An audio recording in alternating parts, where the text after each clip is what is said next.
चला ऐकूया रतनपूरची एक भयाण कहाणी, जिथे शांततेच्या आड एक रहस्य दडलंय.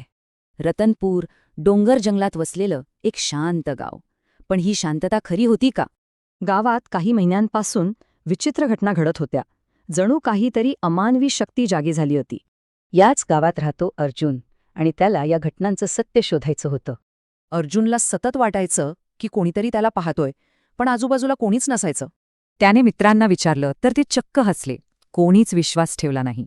त्यांनी सरळ सांगितलं, "अरे, हा फक्त तुझा भास आहे." पण मग अंधारात एक विचित्र सावली त्याच्या जवळून सटकन निघून गेली. दुसऱ्या दिवशी शेताकडे जाताना त्याला ती पहिल्यांदा दिसली. पांढऱ्या साडीतली एक बाई. तिचा चेहरा धुरकट होता, पण डोळे ते खूप भेदक होते.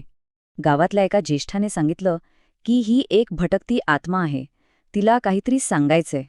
त्या रात्री अर्जुन झोपला होता आणि अचानक त्याला खोलीत प्रचंड गारठा जाणवला. डोळे उघडून पाहतो तर काय, ती बाई समोरच उभी होती. तिचे डोळे रागाने लाल झाले होते. एका विचित्र घुमणाऱ्या आवाजात ती बोली, "ही जागा सोडून जा." घाबरून अर्जुनने विचारलं, "कोण आहेस तू?" आणि तेव्हाच तिच्या येण्याचं कारण कळलं. असं म्हणून ती गायब झाली. मागे फक्त तिचं हसू घुमत राहिलं. आता अर्जुन आणि त्याचा मित्र कमल उत्तरांच्या शोधात लागले. त्यांना कळलं होतं वेळ फार कमी आहे. एका पडक्या घरात त्यांना एक जुनं धूळ खात पडलेलं पुस्तक सापडलं. त्या पुस्तकात लिहिलेलं होतं की गावात फिरणारे आत्मे बदला घ्यायला आले आहेत.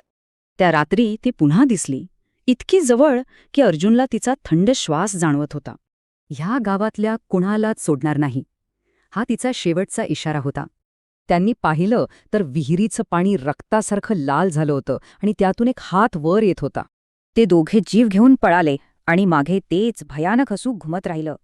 प्रश्न हा आहे की अर्जुन यामागचं सत्य शोधून गावाला वाचवू शकेल का?